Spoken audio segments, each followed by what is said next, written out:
Welcome everyone, स्वागत है आपका हमारे यूट्यूब चैनल में। आप देख रहे हैं एजुकेशन मिस्ट्री। आज हम आपके लिए लेकर आए हैं राजस चकबंदी लेखपाल का सोल्ड प्रैक्टिस पेपर 4। इससे पहले के प्रैक्टिस सेट हमने उनकी वीडियो अपने चैनल पर डाल दी है। आप वहां से जाकर के उन वीडियोस को देख सकते हैं। लेखपाल प्रैक्टिस टेस्ट सीरीज के नाम से प्लेलिस्ट बनी हुई है। यह वीडियो के डिस्क्रिप्शन में से भी आप लिंक पर जाकर के वीडियोस को देख सकते हैं। चलिए शुरू करते हैं। तो पहला पार्ट है सामान्य हिंदी।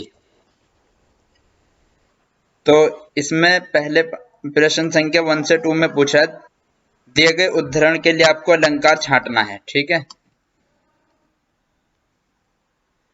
पहला है, जियो रहीम कुलदीप की कुल कपूत गति सोए, बारे उजियारो करे बढ़े अंधेरे होए। तो इसमें है शिलेष अलंकार। किस तरीके से? इसमें दिया हुआ है बारे, इसके यहाँ दो अर्थ निकलते हैं। तो जब एक शब्द के दो अर्थ निकले वहां शिलेष अलंकार होता है। तो यहाँ बारे का मतलब है दीपक का जलना और दूसरा अर्थ है बचपना। यहाँ बढ़े का अर्थ है उम्र का बढ़ना और दूसरा अर्थ है दीपक का बुझना। तो यहाँ हुआ शिलेष अलंकार। सूर सूर तुलसी शशि उड़गन केशव दास अब के कवि खद्योत सम जह तह करत प्रकाश। यानी यहाँ सूर का मतलब है सूरदास से और सूर का मतलब है सूरज से। सूरदास जी सूर्य के समान है, सूर्य के, और तुलसीदास जी चंद्रमा के, और केशव दास जी तारों के समान है। और अब के जो कवि हैं वो जुगनू के समान है, यानी खद्योत माने जुगनू के, जो इधर उधर प्रकाश करते रहते हैं, करते फिरते रहते हैं।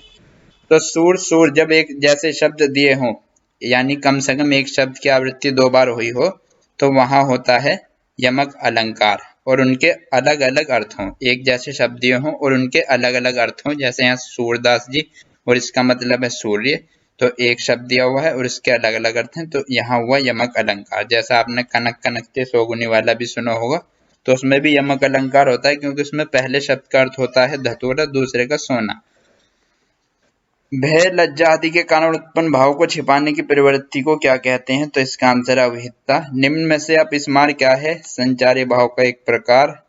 सात्विक अनुभव, निम्न में से सात्विक अनुभव है, तो इसका आंसर है आपका जिन पर आश्रय का वश नहीं चलता। डी आंसर है इसका। प्रश्न संख्या 6 से 7 में सामसिक पद के लिए सही समास छांटिए।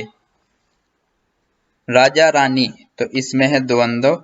रसोई घर, रसोई के लिए घर, तो तत्पुरुष समास।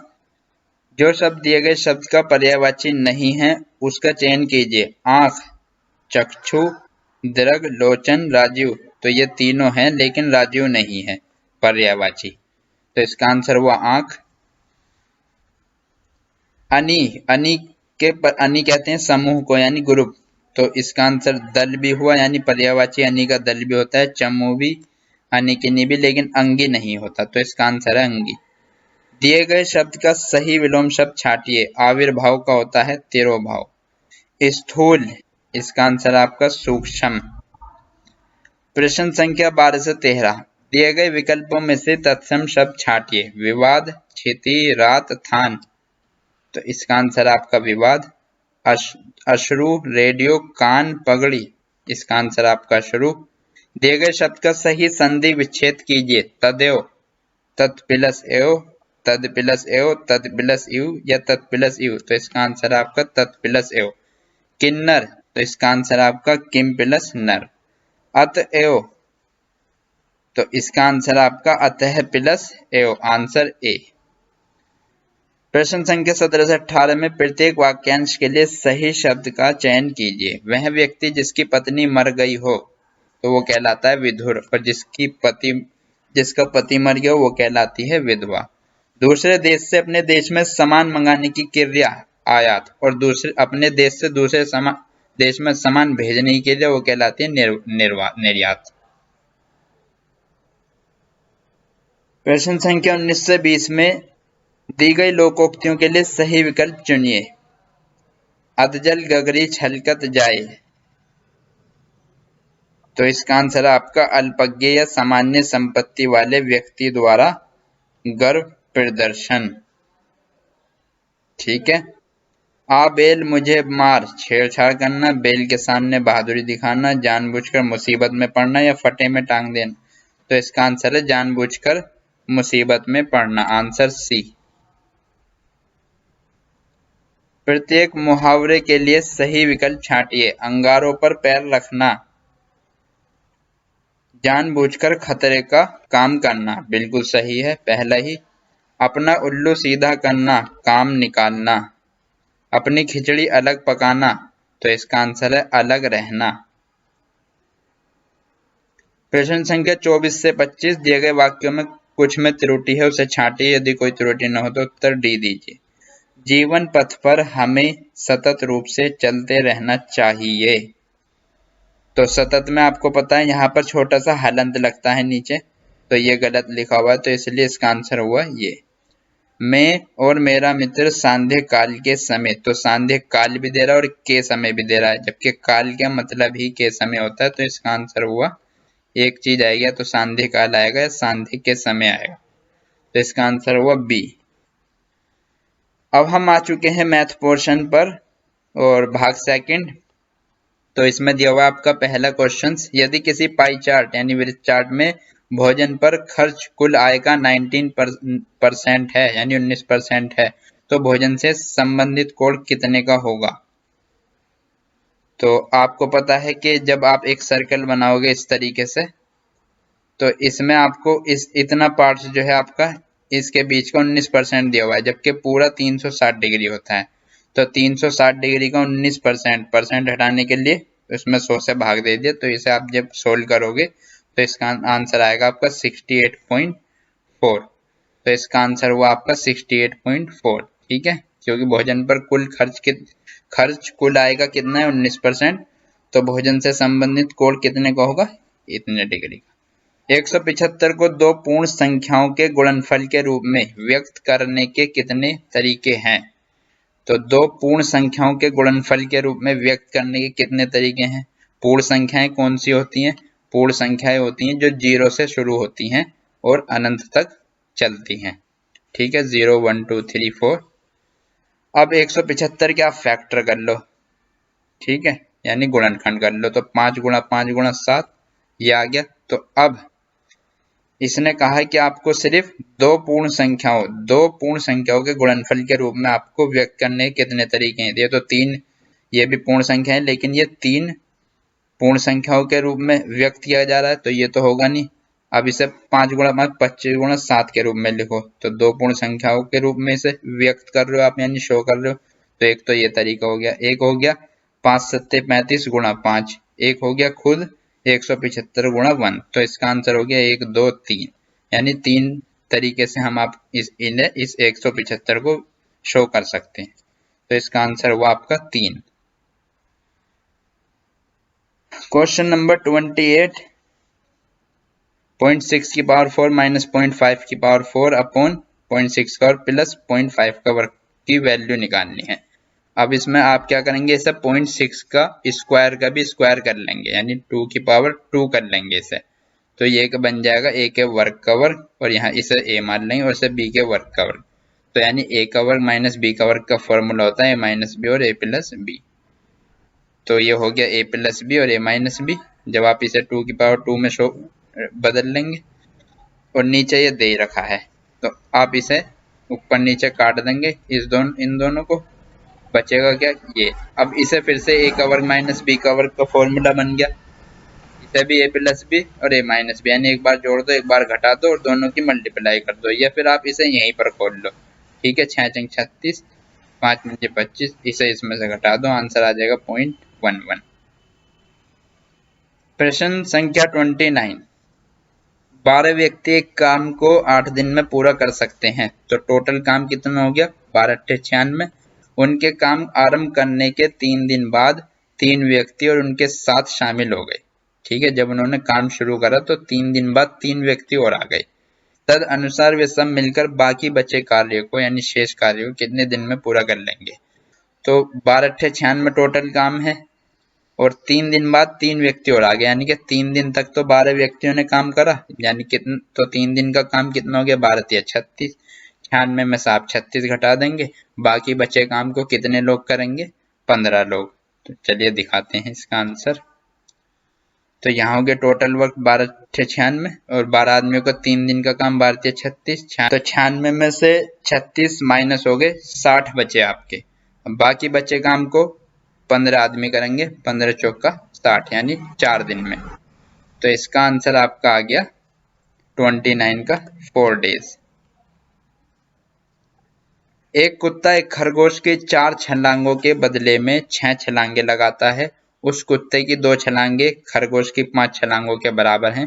तद अनुसार उन दोनों की गति का यानी चाल का अनुपात कितना है। तो इसका एक शॉर्ट ट्रिक ये है कि आप इस फॉर्मूले को याद रख लें, JDR/D/R। इसमें J का मतलब है जंप और D का मतलब है डिस्टेंस यानी दूरी। J मतलब छलांग यानी जंप, तो D का मतलब है डॉग और R का मतलब है रैबिट यानी कुत्ता और खरगोश। अब सबसे पहले आप कुत्ते और खरगोश की जंप का रेशियो लेंगे और फिर नीचे कुत्ते और खरगोश की दूरी का रेशियो लेंगे। तो आप उसमें देखते हैं हम कितनी दी हुई है। तो एक कुत्ता एक खरगोश की 4 छलांगों के बदले 6 छलांगे लगाता है, यानी कि जो छलांगे लगा रहा है, जंप लगा रहा है कुत्ता, वो 6 लगा रहा है और खरगोश 4 लगा रहा है। तो हम क्या लेंगे, पहले कुत्ते की और नीचे खरगोश की, तो 6/4। तो जंप का जो रेशियो है वो तो इतना आ गया 6/4। अब लेते हैं डिस्टेंस का। उस कुत्ते की 2 छलांगे खरगोश की 5 छलांगों के बराबर हैं। यानी आप कैसे पता करेंगे कि ये दूरी है और ये छलांग है, तो यहाँ तो छलांगे लगा रहा है और यहाँ इसकी छलांगे बराबर दी हुई है खरगोश की 5 छलांगों के, यानी आप कहीं ना कहीं उनके बीच की दूरी नापोगे कि 2 छलांग कितनी, उनके बीच 2 छलांगों की बीच की दूरी और खरगोश की 5 छलांगों के बीच की दूरी बराबर है, तो ये डिस्टेंस हुई। तो अब यहाँ कुत्ते की और बटे खरगोश की तो 2/5 आ गया दूरी। तो यहाँ आपकी 2/5 और ये ऊपर जाकर 5/2 हो गया। तो ये 2 से आपने इसे काट दिया, 2 3 6 3 5 15/4 इसका आंसर आ गया चाल का अनुपात। तो आप इस फॉर्मूले को अच्छे से याद रख लें, इसका आंसर हुआ आपका 15/4। क्वेश्चन नंबर 31 पर आ चुके हैं। 1200 रुपए की एक राशि को ए बी सी में इतने के अनुपात में बांटा गया, तो सी और बी के हिस्सों का अंतर कितना है। सिंपल सा क्वेश्चन है। 1200 रुपए को इतने रेशियो के अनुपात में बांट रहे हो, तो 13 और 7 20 5 25, तो 25 की वैल्यू किसके बराबर हुई, 1200 के। ठीक है, तो एक की वैल्यू कितनी होगी, 1200/25। क्या रहा सी और बी के हिस्सों का अंतर, तो सी और बी के जो हिस्सों का अंतर है उससे आप मल्टीप्लाई कर दोगे। ठीक है, यानी 13 में से 7 के कितने बचे, 6, तो 6 से आप मल्टीप्लाई कर दोगे। ठीक है, तो यहाँ आपका ये दे दिया है, यहाँ 6 आ जाएगा, 1200/25। इसे आप जब सोल्व करोगे तो 288 आपका आंसर आ जाएगा। वीडियो को पॉज करके आप आराम से इन क्वेश्चंस को सोल्व कर सकते हैं। आप वीडियो को पॉज करें, क्वेश्चन पढ़ें और अपना आंसर निकालें पहले, और फिर आप हमारा तरीका देखें। क्वेश्चन नंबर 32, एक घड़ी का अंकित मूल्य यानी मार्क प्राइस जो छपा हुआ मूल्य होता है वो 400 रुपए है और अंकित मूल्य पर 25% का डिस्काउंट यानी छूट देकर बेचने पर 20 रुपए की हानि हुई। तद अनुसार हानि का प्रतिशत कितना है। तो 400 रुपए का 25% छूट दी, तो यानी 400 का आप कितने परसेंट निकालोगे, यहाँ हम दिखा देते हैं 32वां भी। 400 का आप 75% निकालोगे, 100 में से 25 को माइनस कर दोगे क्योंकि जो यहाँ डिस्काउंट दिया 25% का, तो कितना आ गया 300 रुपए, यानी इतने 300 रुपए में उसने बेची। तो अब खरीदा मूल्य कैसे निकालोगे आप, 300 में 20 रुपए जोड़ दो क्योंकि उसे 20 रुपए की हानि हो रही थी, तो यानी उसने खरीदी कितने की होगी, 320 की, तभी तो हानि होगी। तो 320 रुपए उसका खरीदा हुआ मूल्य हो गया जिसे आप के लिए मूल्य बोलते हो। अब हानि कितने परसेंट हुई, तो हानि प्रतिशत का फॉर्मूला क्या है, यानी कि कितने रुपए की हानि हुई वो ऊपर आ जाता है और किस पर हुई, खरीदे हुए मूल्य पर होती है हमेशा, हानि हो या लाभ हो। और प्रतिशत पूछ रहा है तो प्रतिशत के लिए 100 से गुणा कर दो और इसे आप सोल्व कर दो, तो इसका आंसर 25/4, जिसे आप मिश्रित भिन्न में बदल दोगे क्योंकि आंसर आपका मिश्रित भिन्न में दिया हुआ है। तो इसका आंसर हुआ 32 का बी। अब हम आ चुके हैं क्वेश्चन नंबर 33। 5 सदस्यों के एक क्लब में एक पुराने सदस्य के स्थान पर एक नए सदस्य को शामिल करने पर यह पाया गया कि उन सदस्यों की औसत आयु वही है जो वहां 3 वर्ष पहले थी। तदनुसार उस पुराने सदस्य और उसके स्थान पर लिए गए नए सदस्य की आयु का अंतर कितना है। तो 5 सदस्यों के एक क्लब में, मान लिया हमने 5 सदस्य ले लिए ABCDE, अब इनकी हमने एक की उम्र मान ली 4 साल, एक की मान ली 5 साल, एक की 6, एक की 7, एक की 8। तो इन सब का सम कितना हो गया 30 साल। अब कह रहा 3 साल पहले इन पांचों सदस्यों की उम्र उतनी ही है जब हम यहाँ पर एक सदस्य की जगह दूसरा सदस्य यहाँ पर लाकर रख देते हैं। मान लिया एक सदस्य चला गया और उसकी जगह दूसरा सदस्य लाकर हमने यहाँ पर रख दिया, तब उन सबके जो आयु होगी वो उसके बराबर होगी जो इनकी 3 साल पहले थी। तो 3 साल पहले इसमें से 4 में से 3 माइनस करो, इसकी 1 साल होगी एक ही, और इसकी कितनी हो जाएगी जब 3 माइनस करोगे 2 साल। तो इसी तरीके से बाकी की भी आ जाएगी। अब इनका सम कितना आ गया 15, यानी 3 साल पहले इनकी 15 थी, तो जब आप यहाँ नया सदस्य शामिल करोगे तो जो इनकी आयु बनेगी वो 15 साल के बराबर होगी। तो अब मान लिया हमने यहाँ से 8 हटा दिया, तो ये कितने हो गए 4 और 5 को जोड़ दे 20, 26 और 7 22। 22 में से आप कितना माइनस करोगे जो 15 आ जाएगा, -7 ही तो करोगे। तो नए सदस्य की जो एज आई यानी उम्र आई वो -7 साल आई। तो अब नया सदस्य और पुराना सदस्य जिसकी उम्र थी 8 साल, इन दोनों का डिफरेंस कितना होगा, तो 8 साल पुराने सदस्य की और नए सदस्य की -7, तो इन दोनों का डिफरेंस माइनस माइनस प्लस 15 साल आ गया। या फिर इसको आप इस तरीके से कर सकते हो, यानी कि अगर 5 सदस्यों की जो आयु है वो x वर्ष है तो उनका सम होगा यानी आयु का योग 5x। 3 साल पहले x माइनस 3 हो जाएगी और उन 5 सदस्यों की आयु का योग क्या हो जाएगा 3 साल पहले 5, x माइनस 3 से मल्टीप्लाई कर दो और दोनों का डिफरेंस निकाल दोगे तो 5x से 5x कट जाएगा, माइनस माइनस प्लस 5 दिया 15, तो 15 आंसर। तो दोनों तरीके आप वीडियो को पॉज करके जो हमने बताया उस पर अच्छे से ध्यान दे करके समझ सकते हैं। आप सवाल को देख सकते हैं ध्यान से। इसने यहाँ यही कहा था कि 5 सदस्यों के लब में पुराने सदस्य के स्थान पर नया सदस्य को शामिल करने पर यह पाया गया था कि उन सदस्यों की औसत आयु वही है जो वहां 3 वर्ष पहले थी। ठीक है, तो इसे ध्यान से सवाल को पढ़ें और अच्छे से समझ आ जाएगा आपको। तो इसका आंसर आपका 15 साल आ जाएगा। एक व्यक्ति 600 मीटर लंबी सड़क 5 मिनट में पार कर लेता है, तदनुसार उस व्यक्ति की गति कितने किलोमीटर प्रति घंटे है। तो मीटर पर सेकंड निकालो पहले से, 1 मिनट में 60 सेकंड, तो 5 गुणा 60 हो जाएगा। 600 को डिवाइड कर दो 300 से, 60 पंजे 300, तो कितना आ गया 2 मीटर पर सेकंड। किलोमीटर पर सेकंड में बदलने के लिए आपको उसे क्या करना होगा, 2 की मल्टीप्लाई करनी होगी आपको 18/5 से, तो 18 दूनी 72/5, तो 2 के ऊपर नीचे गुणा कर दो तो वो हो जाएगा। तो यहाँ आप देख सकते हैं, अगर मैंने देखता हूँ करके दिखाया तो ये रहा आपका 2 मीटर पर सेकंड आ गया। अब इसे आपको किलोमीटर प्रति घंटा में बदलने के लिए 18/5 से मल्टीप्लाई कर दो, 2 के ऊपर नीचे और मल्टीप्लाई कर दो जिससे भाग करने में आसानी हो जाए। तो 18 दूनी 36 और 36 दूनी 72, नीचे 10 हो जाएगा, 10 हटा के एक डेसिमल लगा दो, तो इसका आंसर आपका आ जाएगा 7.2।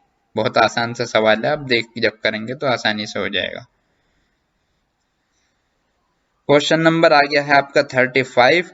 एक धनराशि का एक समान वार्षिक दरों पर 3 वर्ष का साधारण ब्याज और 2 वर्ष का चक्रवृद्धि ब्याज क्रमशः इतना इतना है, 1200 रुपये, 832 रुपये। तो है मूल धनराशि क्या है, तो धनराशि पूछ रहा है यानी प्रिंसिपल। तो आप साधारण ब्याज का फॉर्मूला क्या होता है, मूलधन गुणा दर गुणा समय बटे 100। तो साधारण ब्याज दिया हुआ है 1200 रुपये 3 वर्ष का, तो मूलधन और दर हमने PR मान ली, तो यहाँ से P गुणा R आ गया 40,000 रुपये। चक्रवृद्धि ब्याज 2 वर्ष का कितना दिया हुआ है 832 रुपये, तो यहाँ ये चक्रवृद्धि ब्याज का फॉर्मूला हो गया। तो अब इसे यहाँ सोल्व कर लिया, 100 प्लस R का स्क्वायर और नीचे 100 का स्क्वायर, और ये 100 स्क्वायर इधर चला गया 1 की जगह, तो 100 स्क्वायर। अब जब आप इसे सोल्व करेंगे तो ये इक्वेशन आ जाएगी। अब जो इक्वेशन फर्स्ट है वहां से आप PR की वैल्यू रख देंगे, जो ऊपर इक्वेशन फर्स्ट बनी थी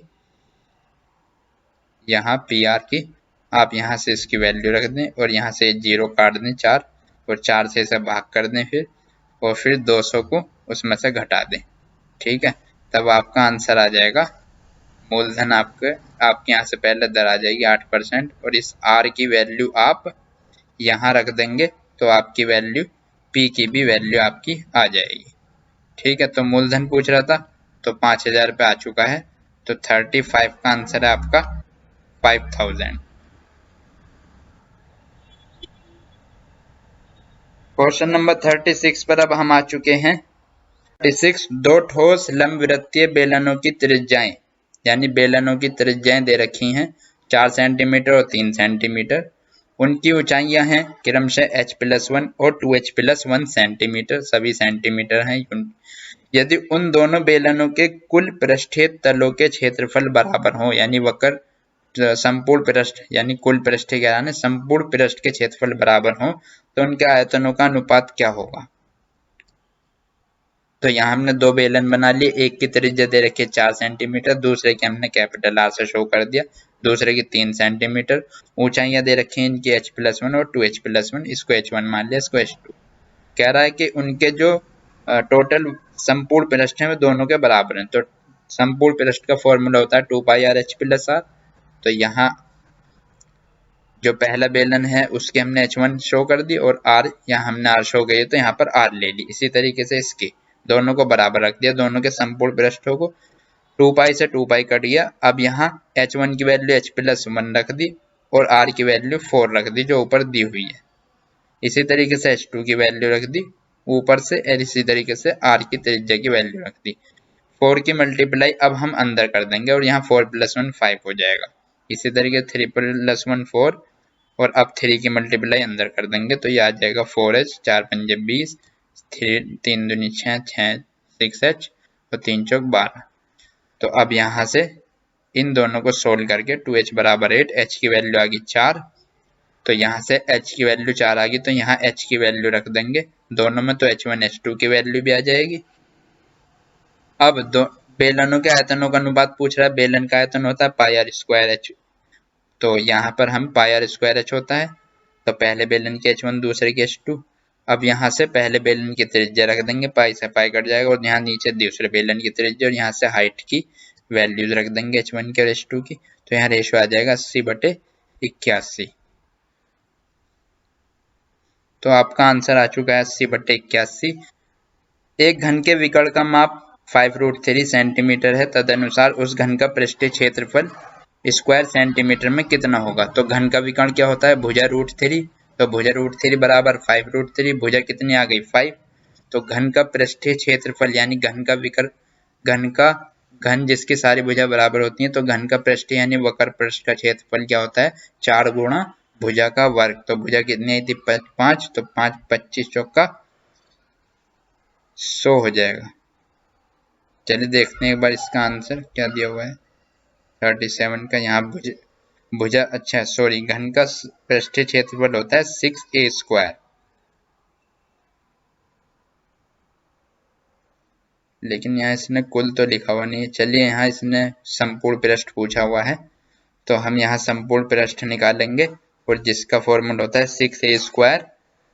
तो यहाँ ये संपूर्ण पृष्ठ की बात कर रहा है, पृष्ठीय हो या संपूर्ण पृष्ठीय, तो 6a², तो इसका आंसर आ गया 25 का 150। क्वेश्चन नंबर 38, यदि एक संख्या का 10% कम कर दी जाए तो वह 54 हो जाती है, तदनुसार उसे 72 करने के लिए उसमें कितने प्रतिशत की वृद्धि करनी होगी। जब 10% कम होगी तो 100 में से घटा दो 90%, 10% कम होने पर वो कितनी हो जाती है 54, तो 90% की वैल्यू 54, 1% की 54/90, और पूरी की वैल्यू कितनी होगी 54/90 गुणा 100। पिछली वीडियो में हमने बताया था कि अगर आप प्रतिशत में निकालने हो तो पूरी वैल्यू निकालते हैं आप 100% की, लेकिन अगर आप परसेंटेज हटा देते हो पूरी की तो होल वैल्यू निकालने के लिए आप 1 की वैल्यू निकालते हो। ये हमने पिछली वीडियो में डिस्कस किया था। तो 100% की वैल्यू यानी संख्या कितनी होगी 60। अब कह रहा है कि उसे 72 करने के लिए उसमें कितने प्रतिशत की वृद्धि करनी होगी। तो 60 में आपको कितना ऐड करना होगा ताकि वो 72 हो जाए, तो 12। तो किस में करोगे ऐड आप 60 में, तो दोनों का प्रतिशत अब आप निकाल दोगे, तो यहाँ आ जाएगा 20। तो इसका आंसर हो गया आपका 20। क्वेश्चन नंबर 39, यदि x की वैल्यू ये दी हो √3+1/√3-1 और xy की वैल्यू 1 दी हो, तो x माइनस वाई का वर्ग प्लस x प्लस वाई का वर्ग कितना होगा। तो यहाँ x की वैल्यू आप रख दोगे तो y की वैल्यू क्या हो जाएगी, ये इधर जाकर उल्टी हो जाएगी, √3-1/√3+1। यहाँ से y की वैल्यू आ गई, तो x की भी वैल्यू पता है y की भी, तो आप इसमें रख देंगे और इसका होल स्क्वायर खोल देंगे ऊपर नीचे, तो इसका आंसर आ जाएगा यहाँ आप देख सकते हैं y की वैल्यू आ गई xy बराबर 1 से। तो अब यहाँ इनकी वैल्यू रख दी, तो ये √3 - 1 √3 + 1 एलसीएम बनेगा नीचे भी और ऊपर भी, तो ये कट जाएंगे और ये √3 + 1 इधर जाकर मल्टीप्लाई हो जाएगा, √3 - 1 इधर, तो इनका होल स्क्वायर बन जाएगा। इसी तरीके से नीचे अब इनका a + b के होल स्क्वायर से आप इन दोनों के खोल दोगे और माइनस के अंदर मल्टीप्लाई कर दोगे, जो कटेगा कट जाएगा, बाकी इसका आंसर आ जाएगा 3/4। वीडियो को पॉज करके आप आराम से इसका सॉल्यूशन देख सकते हैं। तो आंसर इसका डी। मूल बिंदु से क्वेश्चन नंबर 40 मूल बिंदु से -12 और 9 की दूरी है, यानी ये एक मूल बिंदु दे दिया जिसको हम 0 0 बोलते हैं, जिसमें x1 y1 की वैल्यू 0 0 होगी और y1 x2 y2 की वैल्यू यहाँ होगी -12 और 9। चलिए इसका आंसर मैं दिखाता हूँ। ये कोई कोऑर्डिनेट है जिसमें यहाँ xy की वैल्यू 0 0, इसे हम मूल बिंदु बोलते हैं। अब यहाँ इधर को x की वैल्यू माइनस चलती है, इधर को प्लस, यहाँ ऊपर y की वैल्यू प्लस चलती है, नीचे y की वैल्यू माइनस। तो -12 यहाँ x की वैल्यू दे रखी है तो इधर चलेंगे, और y की वैल्यू प्लस दे रखी है 9 तो ऊपर चलेंगे, तो यहाँ कहीं एक पॉइंट आ जाएगा। अब इन दोनों की मूल बिंदु से यहाँ तक की दूरी पूछ रहा है, तो आप जानते हैं हमने यहाँ इन्हें शो कर लिया इस तरीके से रखकर। मूल बिंदु के बीच की, दो बिंदु के बीच की दूरी का फॉर्मूला क्या हो गया, अब ये हो गया। तो यहाँ हमने इनकी वैल्यू रख दी, तो इसका आंसर आ जाएगा आपका 15। वैसे भी अगर मूल बिंदु दिए हुए हैं तो सीधा सीधा इसका स्क्वायर कर दो और इसका स्क्वायर कर दो और इसका स्क्वायर रूट निकाल दो, ठीक है। तो इसका 15 यूनिट, क्योंकि यहाँ कोई यूनिट नहीं दी हुई है सेंटीमीटर या मीटर में डिस्टेंस को शो करने के लिए, तो यहाँ हमने यूनिट लिख दिया जिसे हिंदी में एकक कहते हैं। तो इसका आंसर आपका आ गया 15 एकक। अगर आपको कोई सवाल समझ नहीं आ रहा तो आप हमारे टेलीग्राम चैनल को ज्वाइन कर सकते हैं, या फिर आप हमें कमेंट करके बता सकते हैं। अगर आप साथ ही इससे बेहतर ट्रिक तो भी आप हमारे टेलीग्राम चैनल पर शेयर कर सकते हैं, अगर आप दूसरों की हेल्प करना चाहते हैं। 41 यदि a² + a + 1 बराबर 0 तो a³ + 1 की वैल्यू किसके बराबर होगी। तो a³ + b³ अगर हम इसे 1 का क्यूब मान लें तो a³ + b³ का आप यहाँ फॉर्मूला लगा दोगे, तो क्या होगा a + 1 a² + b² - ab। तो यहाँ a + 1 a² + 1 का वर्ग 1 हो जाएगा और ab की मल्टीप्लाई माइनस, तो a × 1 a आ जाएगा, ठीक है। a + 1 की वैल्यू आपको क्या करना होगा, अब यहाँ से a² + 1 की वैल्यू क्या रखनी होगी आपको, इधर जाके -a हो जाएगा, तो यहाँ -a आ जाएगा, तो -a कितना होगा -2a। अब यहाँ क्या करेंगे, a की मल्टीप्लाई अंदर कर देंगे तो a² + a बनेगा, और यहाँ से a² + a की वैल्यू ये इधर चले जाएगा -1 बनेगी, तो -2 - 1 बराबर कितना आ गया 2। तो इसका आंसर हुआ आपका 41 का 2। क्वेश्चन नंबर 42 पर अब हम आ गए हैं, एक सेकेंड, 41 यहाँ 42। 1 सेंटीमीटर, 6 सेंटीमीटर और 8 सेंटीमीटर त्रिज्या वाले 3 गोलों को पिघलाकर एक नया गोला बनाया गया। उस नए गोले की त्रिज्या कितनी होगी। तो गोले का आयतन कितना होता है 4/3 πr³। तो इन तीनों गोले का आयतन का जो सम होगा वो बड़े गोले का जो गोला नया बना उसके आयतन के बराबर होगा। तो अब हम दिखाते हैं किस तरीके से। तो एक गोले का आयतन क्या होता है 4/3 πr³। तो यहाँ πr1 का क्यूब प्लस 4/3 πr2 का क्यूब, तीनों गोलों को पिघलाकर एक बड़ा गोला, एक नया गोला बना दिया गया, तो ये इसके बराबर होगा। अब हम क्या करेंगे, यहाँ 4/3 पाई कॉमन ले लेंगे, दोनों तरफ ये कट जाएगा, तो r का क्यूब बराबर 729 का आ जाएगा। 729 होता है 9 का घन, तो आंसर हुआ आपका 9 सेंटीमीटर। तो 42 का 9 सेंटीमीटर आपका आंसर हुआ। क्वेश्चन नंबर 43, यदि एक समभुज का प्रत्येक आंतरिक कोण 120 डिग्री हो तो बहुभुज की भुजाएं कितनी होंगी। तो इसका सीधा सीधा सा फॉर्मूला होता है, अगर भुजाओं की संख्या n है तो इसका फॉर्मूला होता है आंतरिक कोण का n-2 180, और प्रत्येक आंतरिक कोण की बात कर रहा है तो n से भाग कर देंगे जो बराबर 120 के दिया हुआ है। तो यहाँ भुजाओं की संख्या आपकी आ जाएगी जब आप इसे सोल्व करेंगे। यहाँ आप क्या करेंगे 180 का मल्टीप्लाई अंदर कर देना और यहाँ n की मल्टीप्लाई इधर, तब आप इसे सोल्व कर देना, n की वैल्यू 6 आ जाएगी आप। तो इसका आंसर हुआ आपका 6। क्वेश्चन नंबर 44, 3 वर्ष पहले एक परिवार के 5 सदस्यों की औसत आयु कितनी थी? 17 वर्ष। तो 3 वर्ष पहले जो परिवार के 5 सदस्यों की औसत आयु का योग कितना होगा? 17 पंजे 85। इस बीच एक बच्चे का जन्म हुआ है पर परिवार की औसत आयु अब भी उतनी है, तो वर्तमान में कितनी हो जाएगी? क्योंकि 5 सदस्य हैं तो 5 तिया 15। पीछे भी इस तरीके का सवाल आया, आप उस पर फोकस कीजिए, सवाल समझ आ जाएगा। तो 5 तिया 15 यानी कि वर्तमान में 15 और जुड़ जाएगा 85 में, तो 85 5 90 और 10 100 साल हो जाएगी वर्तमान आयु अब 5 सदस्यों की। कह रहा है एक बच्चे का जन्म हुआ है पर परिवार की औसत आयु अब भी उतनी ही है, तो तदनुसार उस बच्चे की वर्तमान आयु कितनी है? चलिए दिखाते हैं। तो वर्तमान 3 वर्ष पहले 5 सदस्यों की आयु का योग हो गया 85 और वर्तमान समय में 5 सदस्यों की आयु का योग, तो सब में 3 3 जुड़ेगा 3 साल बाद, 5 या 15 तो 100 साल, और बच्चे की आयु हमने x साल मान ली। तो अब एक नया कैंडिडेट ऐड हो गया है, तो 100 साल में एक नया कैंडिडेट, 5 सदस्यों की थी 100 साल, अब उसमें एक नया कैंडिडेट जिसकी उम्र हमने x मानी है वो ऐड हो गया।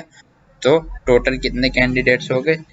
6 मेंबर हो गए, 6 से भाग कर दिया और उनकी एज अब भी 17 साल ही है। तो अब यहाँ 17 छिक्का 102, 102 में से 100 में से 102 में से 100 माइनस हुए 2 साल, तो उस बच्चे की आयु आ गई 2 साल। ठीक है,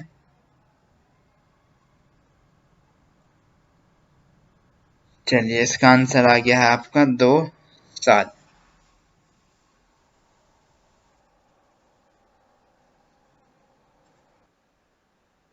तो क्वेश्चन नंबर 45, यदि सेक थीटा बराबर कोसेक फाई हो और कोण थीटा और पाई धनात्मक न्यून कोण हो, न्यून कोण माने 90 से छोटे, तो साइन थीटा प्लस पाई की वैल्यू क्या होगी?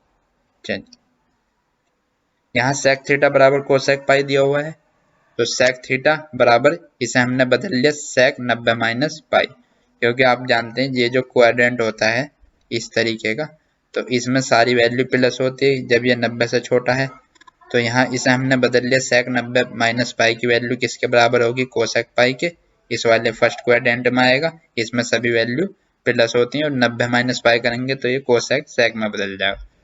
तो अब यहाँ दोनों बराबर हो गए, सेक से सेक यहाँ कंपैरिजन करी तो थीटा बराबर 90 माइनस पाई, तो थीटा प्लस पाई कितना आ गया? 90। तो अब साइन थीटा प्लस पाई की जगह आपने क्या रख दिया? 90, तो साइन 90 की वैल्यू 1 आ गई। तो यहाँ इसका आंसर हुआ 45 का 1, साइन थीटा प्लस पाई की वैल्यू ही पूछ रहा था। क्वेश्चन नंबर 46, एक मिश्र धातु के 400 ग्राम में जस्ता और तांबा इतने के अनुपात में है, तो 400 ग्राम में जस्ता कितना होगा?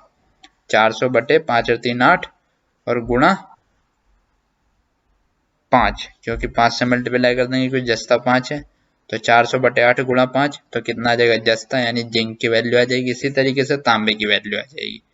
ठीक है, यहाँ दिखाता हूँ मैं 400 ग्राम में मिश्र धातु में जस्ता कितना हो गया, फिर 5 और 3 8, 400 बटे 8 गुणा जस्ता कितना है 5, तो आ गया 250 ग्राम। 400 में से 250 माइनस कर दोगे तो तांबे की वैल्यू आ जाएगी 150 ग्राम। अब आगे क्या कह रहा है? तदनुसार उस अनुपात को 5:4 में बदलने के लिए कितने ग्राम तांबा और मिलाना चाहिए? तो यहाँ तांबा कितना मिलाना चाहिए अब? तो 250 बटे 150, 150 में हमने मान लिया x, तांबा मिला दिया तो जो बराबर होगा 5/4 के, तो यहाँ से x की वैल्यू आ जाएगी आपकी 50 ग्राम। तो यानी 50 ग्राम आपको क्या मिलाना पड़ेगा? तांबा। क्वेश्चन नंबर 47, √72, √363, √175 अपॉन, यानी इसकी वैल्यू निकालनी है, तो इसे सोल्व कर देना, आसान है, इनके फैक्टर कर लेना और फिर उनके स्क्वायर रूट निकाल देना। बस सभी का दिखाता हूँ मैं इसका सॉल्यूशन। यहाँ इसने सबकी के इनको फैक्टर कर लिए हैं और इन्हें सोल्व कर दिया है। जैसे यहाँ कितना आएगा? 2 3 6 6, अंदर √2 बचेगा तो 6 √2 बचेगा। इसी तरीके से बाकी निकाल लेना और √2 से √2 कट जाएगा, √3 से √3, √7 से √7, इनकी मल्टीप्लाई कर देना तो आपका आंसर आ जाएगा 55/28। क्वेश्चन नंबर 48, यदि x/y 3/4, y/z बराबर 3/4 हो तो x + y + z/3z। पिछली वीडियो में ऐसे कई सवाल करवाए हैं, तो x y y z का रेशियो हम x y z रेशियो में बदल लेंगे और फिर इसे हम x के बराबर मान लेंगे कि ये इतने x के बराबर है। तो चलो दिखाता हूँ एक बार। तो यहाँ x y y z, यहाँ x y z रेशियो में बदल लिया हमने, यानी यहाँ y की वैल्यू 4 आ रही है और यहाँ 3, तो 3 की मल्टीप्लाई दोनों में इधर करो और 4 की मल्टीप्लाई दोनों में इधर करो ताकि ये दोनों बराबर हो जाए। तो 9 बार 16 हो गया। अब इसे 9x मान लो, इसे 12x, इसे 16x। तो यहाँ z की वैल्यू कितनी होगी 16x, तो ऊपर नीचे इनकी वैल्यू रख दी, तो ये आ गया 37/48। तो क्वेश्चन नंबर 48 का आ गया 37/48। क्वेश्चन नंबर 49, आपको इसकी वैल्यू निकालनी है। तो आप क्या करेंगे, यहाँ भाग का सिंबल दिया हुआ है और ये स्क्वायर रूट का, तो आप पहले इस पोर्शन को सोल्व करें अलग से और फिर इस वाले पोर्शन को और फिर दोनों को भाग कर दें। तो चलिए पहले हम इस पोर्शन को दिखाते हैं सोल्व करके। तो ये 49 है, ये हमने पहला पोर्शन ले लिया है। आप इसे भिन्न में बदलें, 7/28/29/7 और इसी तरीके से सभी को बदल लें, फिर इनमें एलसीएम लें और इसे ऊपर नीचे सोल्व करते हैं। तो यहाँ जाएगा 53/130। अब दूसरा पोर्शन लें और उसे नीचे से भाग करते हुए लाएं, यानी कि नीचे से किस तरीके से, 5×5 = 25 -1, तो 25 में से 1 गया बटे 24/5। तो यहाँ इसने इसी तरीके से करा है, तो 24/5 ऊपर जाकर 5/24 हो जाएगा। फिर इस तरीके से इसे सोल्व करें, फिर इसे बदल दें, फिर इसे सोल्व करें, फिर इसे बदल दें, ऊपर ले जाएं और इस तरीके से आपका ये आंसर यहाँ देख रहे हो आप 53/130, इसका भी यहीं आ जाएगा। दोनों की वैल्यू सेम आई थी। अब जब आप इसे गुणा में बदलोगे ये उल्टा हो जाएगा, 130/53, दोनों कट जाएंगे, तो √1 की वैल्यू 1 ही होती है। तो इसका आंसर आपका आ गया है 1। ठीक है, 49 का। क्वेश्चन नंबर 50, 1.5, 1.05, 1.05555, 1.555 में सबसे बड़ी संख्या कौन सी है? तो यहाँ मैं दिखा देता हूँ, सबसे बड़ी संख्या पूछ रहा है इसमें। तो 1.05 दी हुई है, 1.055 यानी बार का मतलब आगे चलती जाएगी ऐसी वैल्यू, 1.5 और 1.55। अब आपको दिखाई दे रहा है सबसे बड़ी कौन सी है, यहाँ पॉइंट के बाद डेसिमल के बाद 0 आ रहा है, ये तो होंगी नहीं, सब छोटी होंगी ये तो। अब इन दोनों में कौन सी बड़ी है, ये बड़ी है ये वाली, तो सबसे बड़ी कौन सी होगी 1.5 बार वाली। ठीक है, उसके बाद छोटी होगी ये वाली और उसके बाद छोटी कौन सी होगी ये, और सबसे छोटी होगी ये। तो बहरहाल सबसे बड़ी पूछा है तो 1.5 बार, इसका आंसर हुआ डी। 50 का आंसर हुआ आपका डी।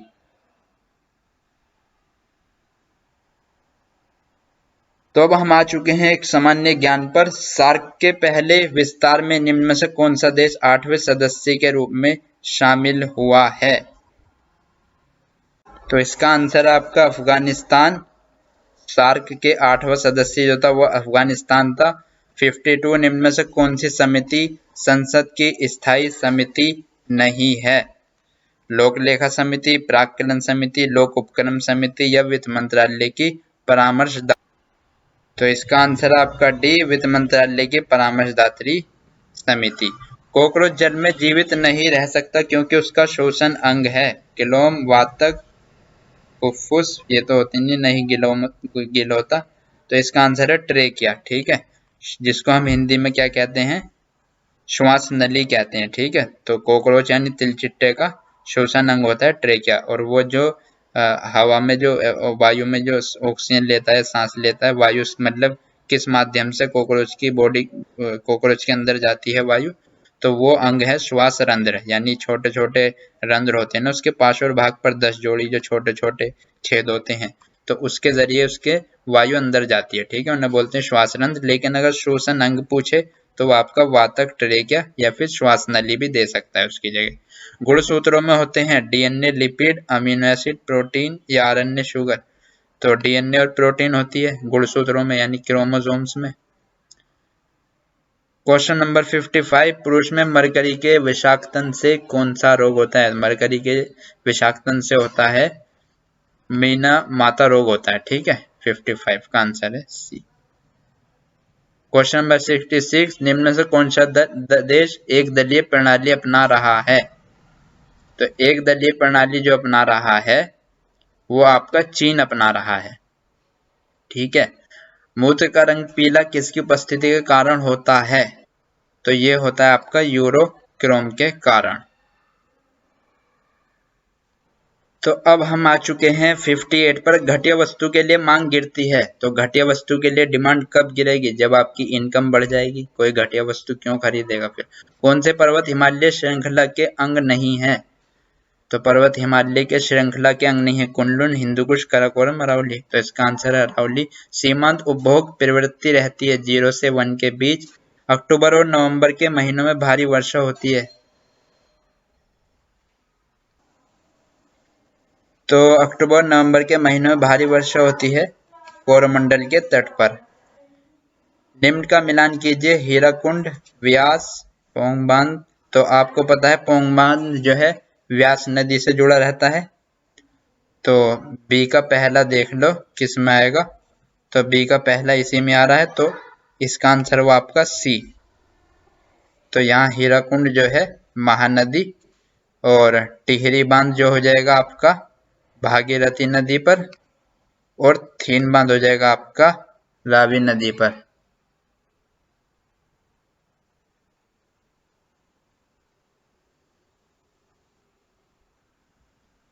क्वेश्चन नंबर 63 यानी कि 63 पर अब हम आ चुके हैं। 1857 का विद्रोह निम्न स्थानों पर हुआ था, उसका सही क्रम। तो आपको पता है मेरठ की बैरकपुर छावनी में हुआ था पहला। तो फोर्थ किस में आ रहा है? सिर्फ इसी में आ रहा है। उसके बाद मेरठ में, उसके बाद दिल्ली में, उसके बाद झांसी में। तो इसका आंसर हुआ डी। वन रोपण प्रक्रिया है पेड़ लगाने की। ठीक है। 65 बाहरी वायुमंडल में ओजोन की परत हमारी मदद करती है, अल्ट्रावायलेट रेस को अवशोषण करती है। तो इसका आंसर हुआ ये। जायद मौसम में उगाई जाने वाली फसल कौन सी है? तो इसका आंसर है तरबूज। किसको आरबीसी का कब्रिस्तान कहा जाता है? तो ये तो स्प्लीन हुआ, पिलीहा इसका आंसर हुआ।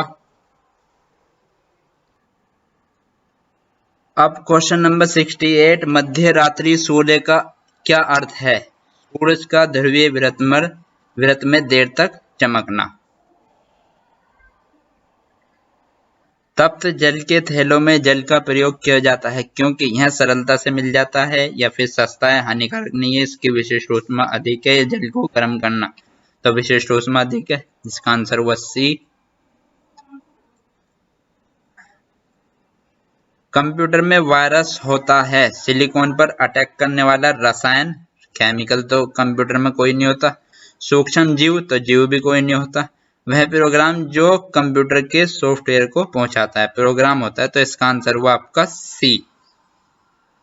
सत्याग्रह के 3 प्रमुख स्वरूप कौन से हैं? असहयोग, सविनय अवज्ञा तथा बहिष्कार। तो 3 स्वरूप तो यही है, बहिष्कार, सविनय अवज्ञा, विद्रोह। विद्रोह तो है नहीं।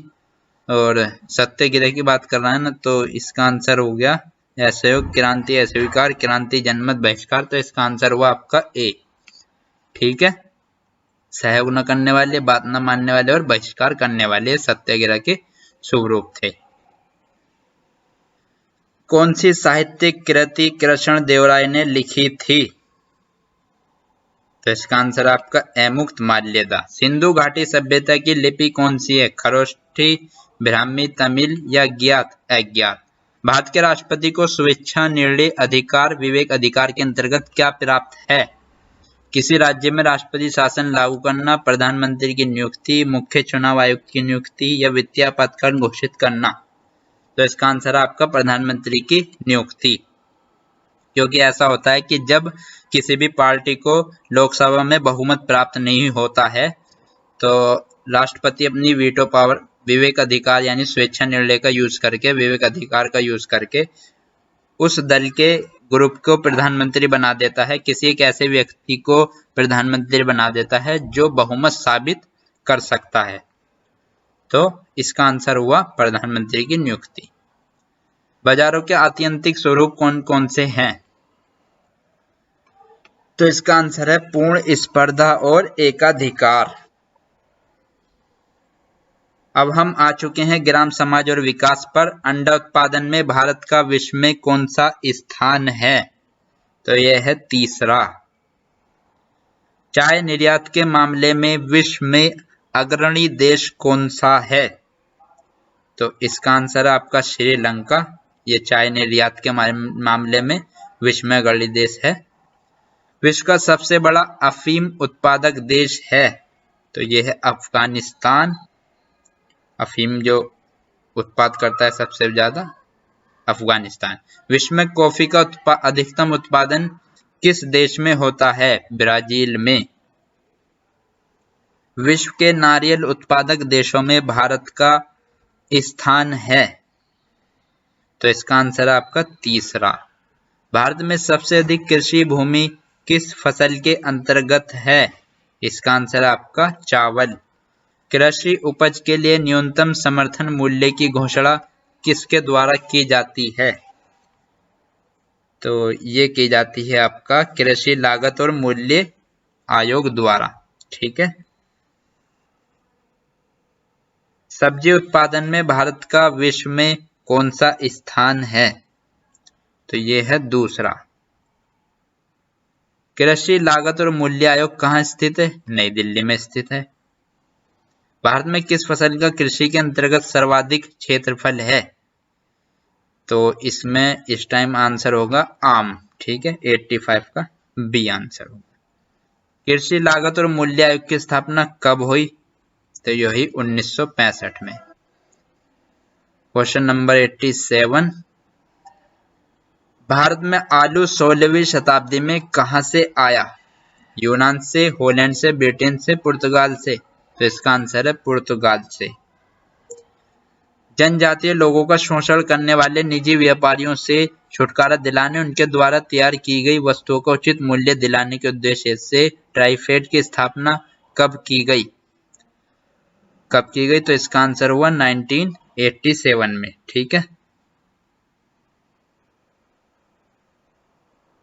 आलू अनुसंधान की दिशा में भारत में सर्वप्रथम 1949 में पटना में केंद्रीय आलू अनुसंधान संस्थान की स्थापना की गई थी। इसे किस वर्ष शिमला ट्रांसफर कर दिया गया? तो इसका आंसर है 1956। 1949 में पटना था, लेकिन बाद में से शिमला में 1956 में ट्रांसफर कर दिया गया। एग मार्क है अंडा उत्पादन हेतु एक सहकारी संस्था, कृषि उत्पादों में मंडीकरण हेतु कृषकों की संस्था, खाद्य वस्तु के लिए गुणवत्ता का आश्वासन मोहर, उपभोक्ता वस्तु के लिए गुणवत्ता आश्वासन मोहर। तो इसका आंसर हो गया खाद्य वस्तु के लिए गुणवत्ता आश्वासन मोहर। भारत ने किसके उत्पादन में आत्मनिर्भरता प्राप्त कर ली है? तो यह है खाद्यान्न यानी सीरियल फूड्स। सीरियल फूड्स यानी जिन्हें खाकर ताकत मिलती है, ऐसे फूड्स खाद्यान्न कहलाते हैं। ठीक है, जैसे दाल हो गई और चन्न, जितने भी गेहूं हो गए, ठीक है, वो सब चीजें इस तरह की फसल सीरियल फूड्स के अंदर आते हैं। शंकरलाल गुरु समिति का संबंध किससे है? तो ये तो एग्रीकल्चर मार्केटिंग से है। भारत में रबड़ की प्रति हेक्टेयर उपज है 1143, 1563, 1867 या 1576 किलो। तो यह है 1143 किलो। वर्तमान में कुल कृषि ऋणों का कितना प्रतिशत संस्थागत स्रोतों से उपलब्ध कराया जाता है? तो इसका आंसर है 65%। क्वेश्चन नंबर 95, भारत में प्राकृतिक रबड़ की मांग का कितना भाग घरेलू उत्पादन से पूरा किया जाता है? तो यह है 90% से अधिक, यानी कम से कम 97%।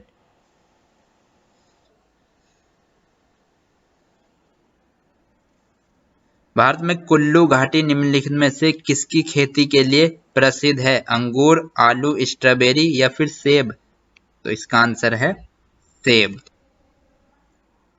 हापुस आम का मूल स्थान कौन सा है? तो इसका आंसर है आपका रत्नागिरी, बनारस, विजयवाड़ा या फिर मालदा। तो इसका आंसर है रत्नागिरी। भारत में सबसे बड़ा कृषि प्रायोगिक फार्म कहाँ स्थित है? भोपाल, अंबाला, जामनगर या सूरतगढ़? तो सूरतगढ़। निम्नलिखित में से वह राज्य कौन सा है जो गेहूं की खेती नहीं करता? कर्नाटक, महाराष्ट्र, तमिलनाडु या फिर पश्चिम बंगाल? तो ये तमिलनाडु है। ठीक है, तमिलनाडु गेहूं की खेती नहीं करता।